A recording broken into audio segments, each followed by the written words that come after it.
Good morning, everyone. The presenters for today are the Group 11, and I am Jairil Digistares, together with my member, Lian Red Roque, Pats Louis Quiros, and Jan Lester Andal. And today we will be discussing about the Philippine Constitution, the learning outcomes. At the end of this lesson, we will be able to explain the importance of a constitution in a nation, trace the development of the Philippines Constitution throughout the country's history. And three, discuss the significant features and provision incorporated in the seven Philippines Constitution.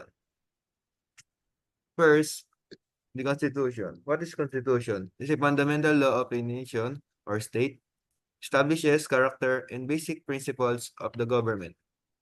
Three, uh, codified system that manage an organization. Four, clarifies individual rights and limits government power. And lastly, the highest expression of the law. It is a defined ng Constitution ang pangunahing ating batas ng isang bansa. It is established the character principles of the government. Yan, sabi nga dito, sa pamamagitan ng Constitution, malinaw na ilalatag ang mga karapatang batas ng bawat individual at ang mga limitasyon ng may kapangyarihan sa gobyerno. Ito ay ang tinatawag nating the highest expression of the law. Next. What's the purpose of the Constitution? Ang purpose ng Constitution is to prescribe the kind of government that will be exist in the state. Lumilikha ito ng iba't ibang departamento at tumutukoy sa kanilang mga tungkulin. It served as the source of souvenirs power and establishing basic principles and promotes the public welfare. It also ensured the rights of people, which the government must protect. It's a process of creating a constitution. Ang process ng writing a constitution, it is involved a constitutional convention. Ang draft na constitution o mga susog ay sasubmit o sa plebiscite o plebiscite para sa mga ratifikasyon. Ang plebiscito ay isang proseso kung saan ang mga mamamayan ay bumoboto upang magdesisyon kung tatanggapin o tatanggihan ang isang panukalang batas. Karaniwang isang bagong konstitusyon. Sa plebiscite, ang mga tao ay magpapasya kung tatanggapin ito bilang batas. This process is different from a referendum where a law passed by the legislature is brought before the people for voting, but the result may or not be considered by the state. Yeah, next slide. The history of the Philippines Constitution o Biak na Bato Republic Constitution in 1897. Sabi dito, sa Philippines has several constitution. And one of the earliest was the Biak na Bato Republic Constitution of 1897, formed during the Philippine Revolution against Spain.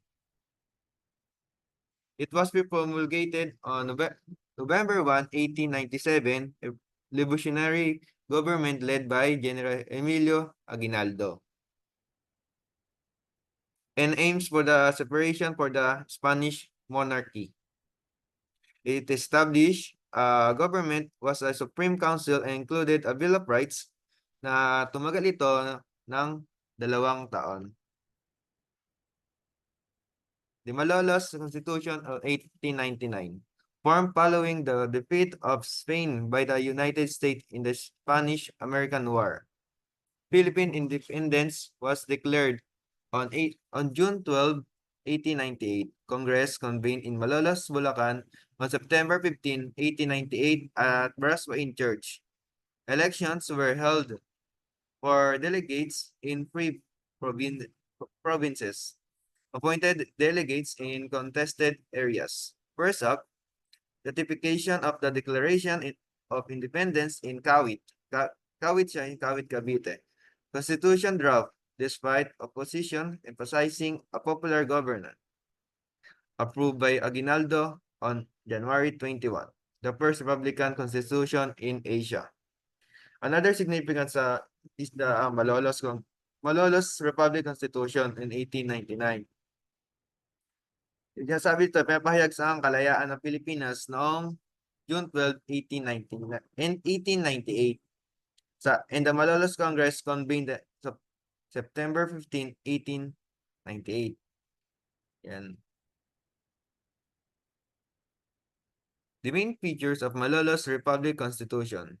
It was the base of democratic tradition in which the government form was popular, representative, and responsible with three distinct branches: the executive, legislative, and judicial.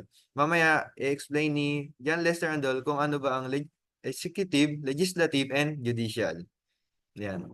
Number two, it called a presidential form of government with a president elected for a term of 4 years by majority and the assembly convened as a constituent assembly.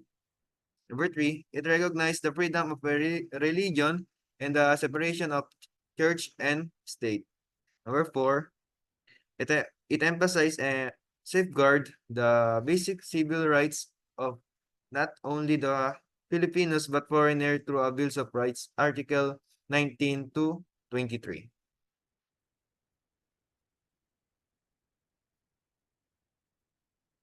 Inauguration of First Philippine Republic. Inaugurated on January 23, 1899 at Barasoin Church. Emilio Aguinaldo took the oath of office as the first presidential. Reading of the Malolos Constitution, oath of loyalty taken by the army. Sabi dito, the first Republican was inaugurated in 1893. January 23, 1899 at Barasoin Church in Santo on the oath of first presidential. Sindan naman ito ni Malolos Republic. Malolos Republic Constitution. At nanunumpa sa katapatan ng hukbo.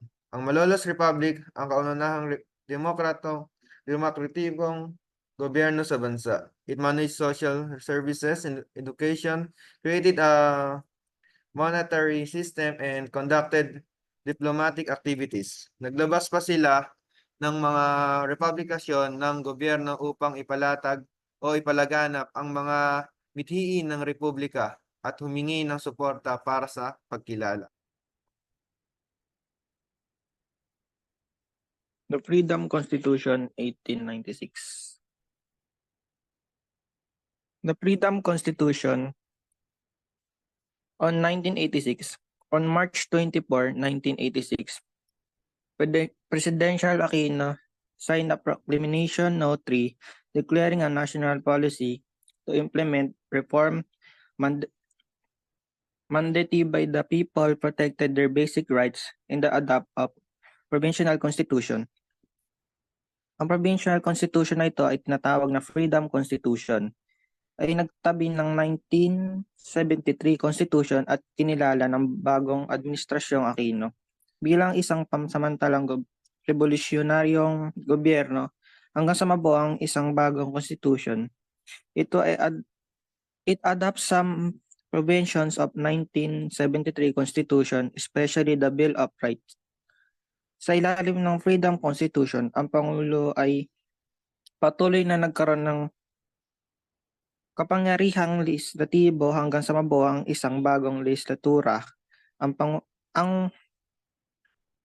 Pangulo rin ay nagtalaga ng miyembro ng Constitution Commission na itinalaga bumuo ng bagong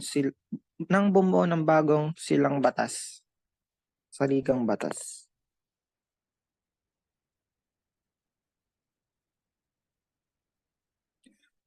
The 1987 Constitution. By virtue of the Freedom Constitution, President Aquino issued Proclamation No. 9 on April 23, 1986, forming a constitutional commission, CONCOM, tasked with drafting a new constitution by the September 2, 1986. Noong Mayo 26, 1986, itinakda ni Pangulong Aquino ang 50-member ng CANCOM na kumatawan sa iba't ibang sektor ng lipunan. The session started on June 2, 1986 at Batasang Pambansa.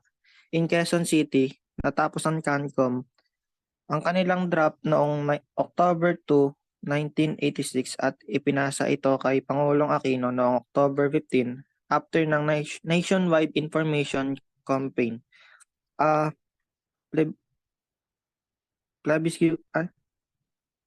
Plebiscite was held on February 2, 1987 where an overwhelming majority voted to ratify the new constitution. It was proclaimed ratified and it effect on February 11, 1987.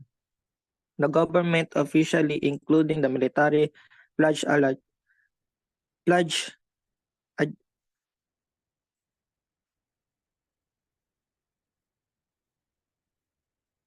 allegiance to it.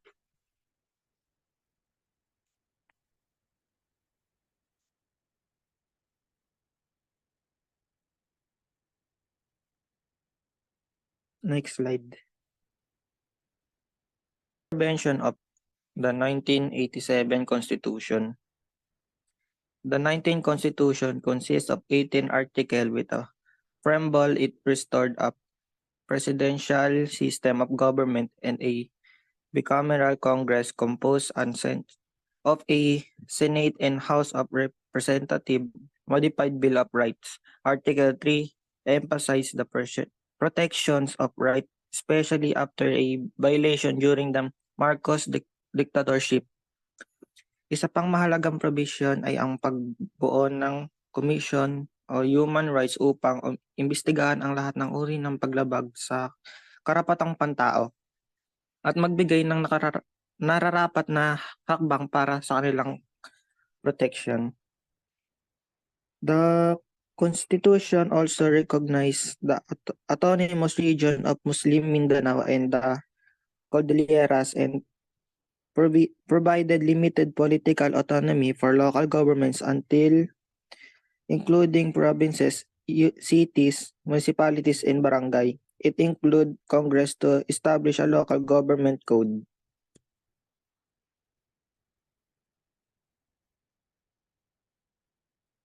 Next slide na po.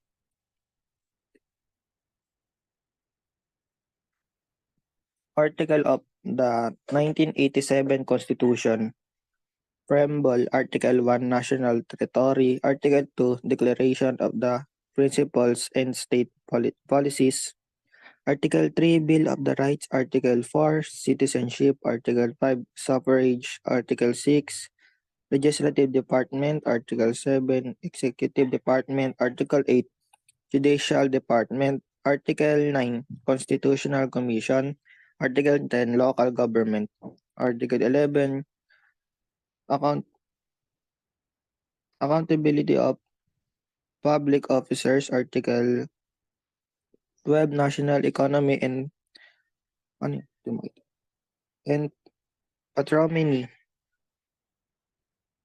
Patrimony. Article 13, Social Justice and Human Rights. Article 14, Education, Science and Technology, Arts, Culture, and Sports. Article 15, the Family. Article 16, General Provisions. Article 17, Amendments or Revisions. Article 18, Transitory Provisions. Next slide. Structure of the Philippine government. The Philippine government operates under a provisional system with three branches. 1. Executive, headed by the President and the Cabinet. Legislative, bicameral Congress composed of the Senate and the House of Representatives. Senate 24 senators with 6 years terms have elected every 3 years. House of Representative members served 3 year terms with re-elections allowed but limited to three consecutive terms, including sectoral representative,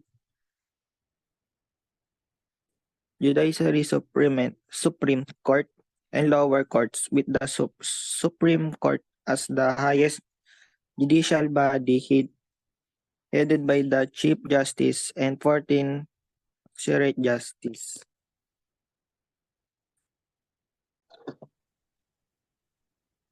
A move for a federal government.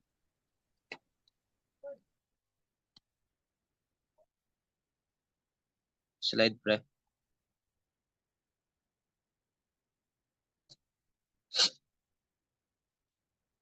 In December 2016, President Rodrigo Duterte signed an executive order creating a consultative committee to review the 1987 Constitution.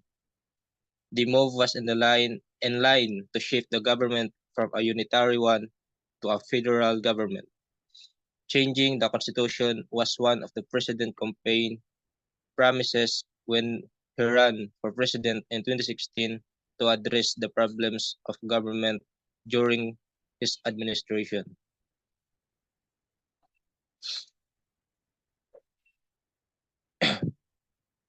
What is federalism and why has it become a hotly debated issue during the past administration?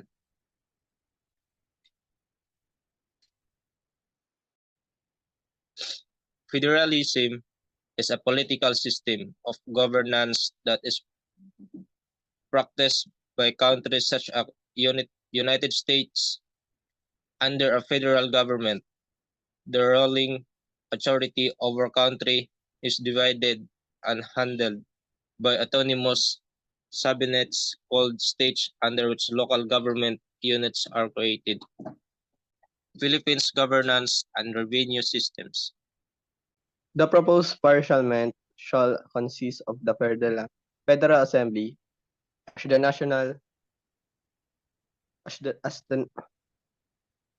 national legislative department, and the Senate as the legislative body, representative of the region. The bicameral parliament shall be composed of 300-member Federal Assembly and 15-member Senate, with each state electing these senators. 80% of the members of Federal Assembly shall be elected by plurality votes, which is legislative district having one seat in the parliament. The remaining 20% of the members of assembly shall come from federal sectoral parties or organization, which shall the elected at large. Federalism has been viewed as a solution to the country problem, like the Mindanao autonomy, but it's also disadvantage because of overlaps in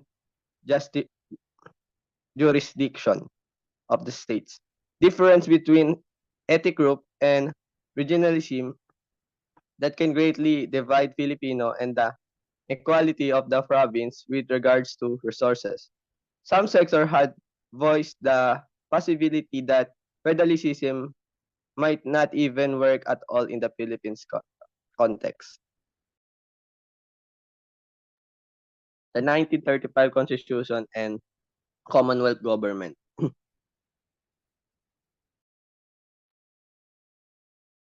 The Americans start the military rule in the Philippines on August 14, 1898.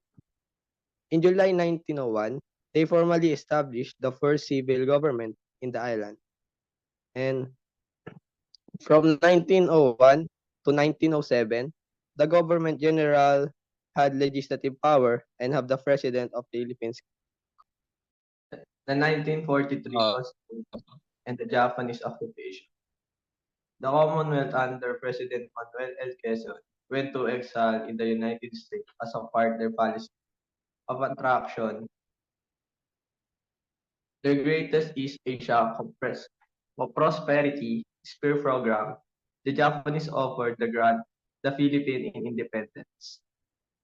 With the initiative of political party called Kalibapi, o sa tinatawag na kapinsanan ng paglilingkod sa bagong bansa, and the PCPI, o Philippines Commission for the Philippine Independence, was convened and elected to write new constitution, and was finished and signed on September 4, 1943, and was ratified by Kalibapi. This provides the birth of the Second Philippine Republic, where Jose P. Laurel as president during the inauguration of October 14, 1943. And the last 1943 Constitution was condensed version of the 1935 consisting only of the preamble and 12 articles. This was created only during the World War and concentrated only with the president. The Bill of Rights enumerate the citizen duties, obligation, rather than constitutional rights, and Tagalogs declare the national language.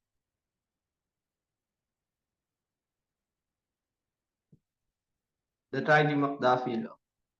Commonwealth government was created in this law toward independent transition, providing 10 years of the Philippines to be proclaimed and established. This was inaugurated on November 15, 1953.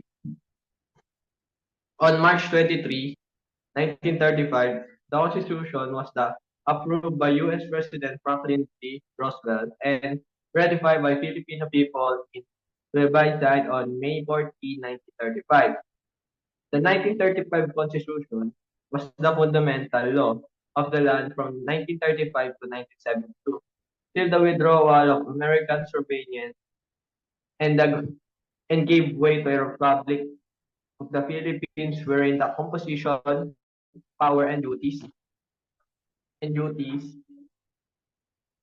of three branches of government, executive, legislative, and judiciary, were created together with the Commission of Audit Civil Service, including the Bill Rights Movements, Right to Vote AFP, and the development of national language, Tagalog, and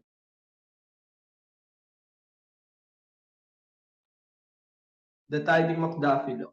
On October 12, 1935, the first national election in the country was held where Manuel L. Quezon and Siargao Osmeña were elected as president and vice president, respectively.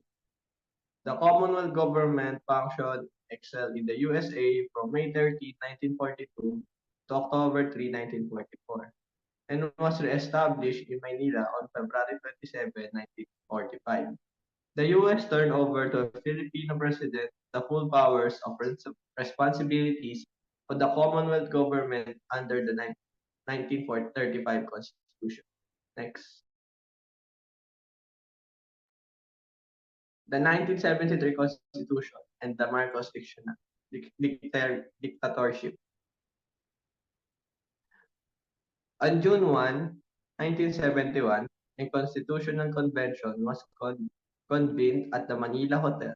Its purpose was to write a new constitution that would meet a new challenge confronting the Philippine Republic that had developed since it was formed in 1946. It was during the second term of President Ferdinand E. Marcos that the convention opened.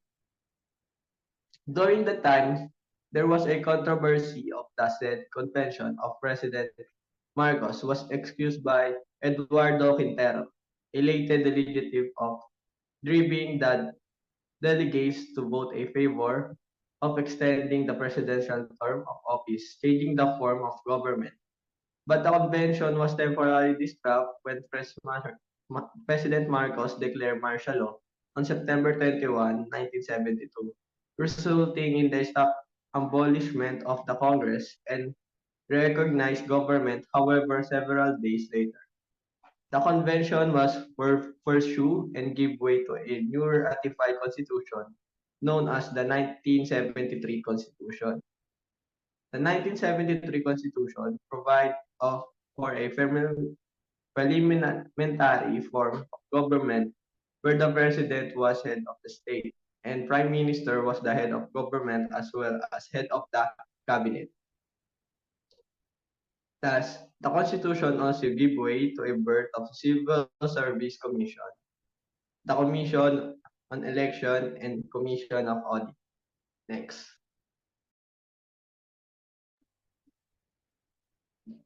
The amendment of 1973 were made in 1981 to restore the President as head of the state and chief executive of the country.